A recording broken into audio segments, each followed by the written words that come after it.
अगला तीसरा और चौथा पॉइंट है, इसको चेक करना है कि x प्लस वन क्या तीसरे का गुणनखंड है और चौथे का है या नहीं। तो पहली विधि से करते, तो इसमें क्या x plus one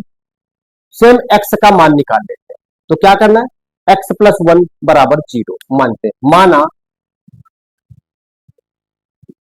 x plus one बराबर जीरो, x बराबर माइनस का वन। ठीक है, अब क्या करना है, x का मान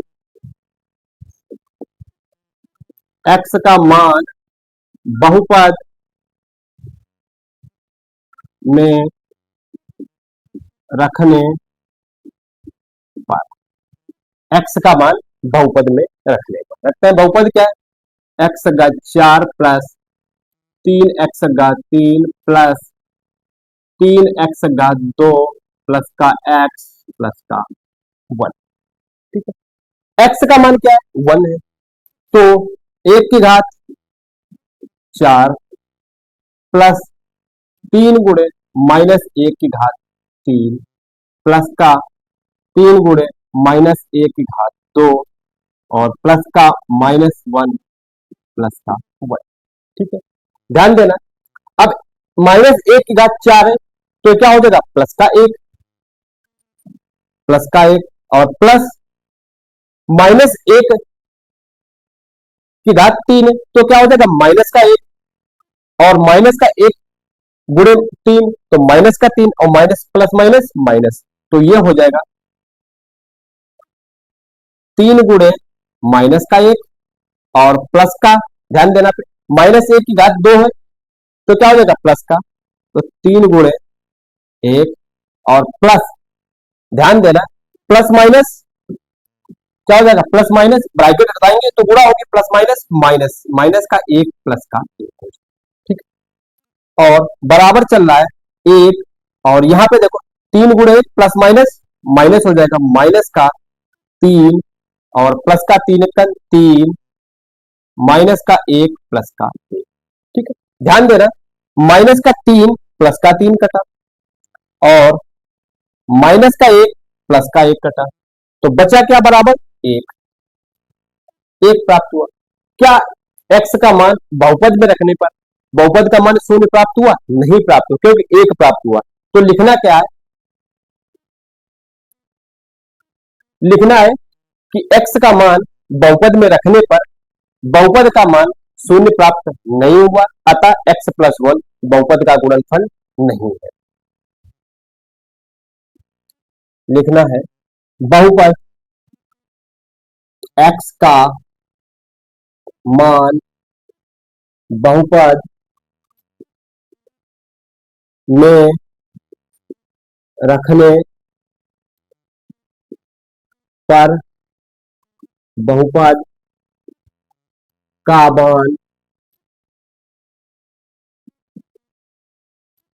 मान शून्य प्राप्त नहीं हुआ है, अतः x प्लस वन बहुपद का गुणनखंड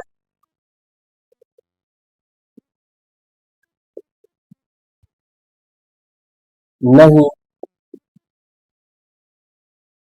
है। ठीक है, नहीं है। अगला चौथा समझते हैं, इसमें भी क्या करना, माना x प्लस वन बराबर जीरो, x का मान निकालना और इस बहुपद में रख देना। अगर इस बहुपद का मान शून्य प्राप्त होता है तो ये x प्लस वन इसका गुणनखंड होगा, अगर नहीं प्राप्त होता है तो नहीं होगा। तो लिखना है माना x प्लस वन बराबर जीरो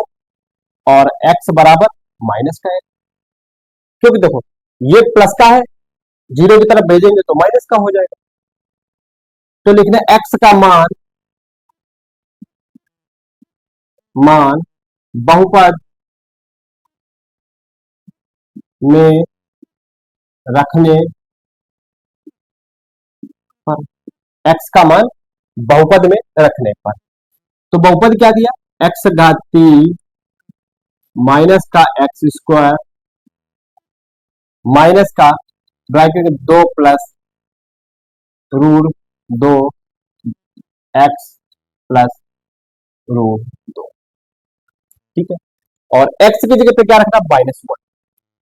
तो -1 की घात 3 और ये है माइनस ब्रैकेट के अंदर -1 की घात 2 और -2 प्लस रूट 2 और ये है -1 गुणा में और प्लस का रूट 2।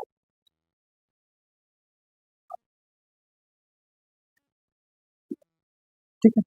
अब ये ध्यान देना, -1 की घात 3 है तो क्या हो जाएगा, माइनस का 1। अब ये देखो, -1 की घात 2 तो क्या होगा, प्लस का, और बाहर लगा माइनस तो प्लस माइनस माइनस तो माइनस। और फिर यहां पे ध्यान देना, देखो ये माइनस का 1 है, ठीक है, और -1 की ब्रैकेट के अंदर गुणा करते हैं या यहां पे गुणा करते, तो माइनस माइनस ये क्या, -1 गुणे -1 क्या होगा, प्लस का हो जाएगा, तो प्लस 2 प्लस रूट 2 ब्रैकेट खोल दी। ठीक है, माइनस और गुणे -1 तो गुणा क्या होगी, माइनस माइनस ये प्लस हो जाएगा और ये इसको इस प्रकार से गुणे में और प्लस का रूट 2। ठीक है, अब इसको एक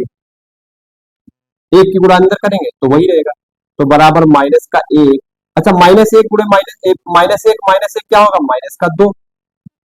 और प्लस का 2 प्लस रूट 2 प्लस का रूट 2। ठीक है, अच्छा -2 और प्लस का 2 ये कट जाएंगे आपस में, रूट 2 प्लस रूट 2 क्या हो जाएगा, 2√2 बराबर 2√2। अच्छा, इस बहुपद का x का मान बहुपद में रखने पर क्या शून्य प्राप्त हुआ, नहीं, क्या प्राप्त हुआ, 2√2, तो क्या x+1 इस बहुपद का गुणनखंड होगा, नहीं होगा, तो लिखना क्या है, x का मान बहुपद में रखने पर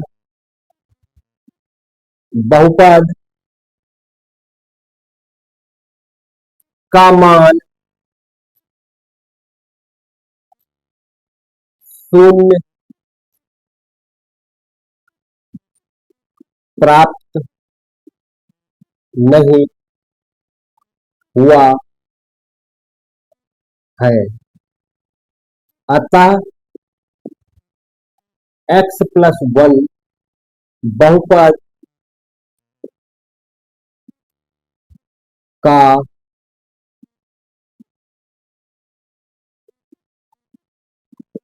गुणनखंड नहीं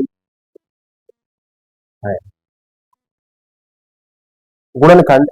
नहीं है, यानी माना x+1 बराबर 0 तो x बराबर क्या हो जाएगा, माइनस, क्यों x के साथ प्लस का 1 है तो 0 की तरफ जाएगा, माइनस का 1 हो जाएगा, तो x का मान बहुपद में रखने पर बहुपद में रखा, इसको हल किया, क्या प्राप्त हुआ, 2√2, यानी 0 नहीं प्राप्त हुआ, तो लिखना क्या है, x का मान बहुपद में रखने पर बहुपद का मान शून्य प्राप्त नहीं हुआ, अतः x+1 बहुपद का गुणनखंड नहीं है। और प्रश्न 1 जो है कंप्लीट हुआ, इसमें 4 ऑप्शन पॉइंट थे, चेक करना था अलग अलग, प्रश्न 1 कंप्लीट हुआ और इसको नोट कर लीजिए, अपनी स्क्रीनशॉट ले सकते हैं।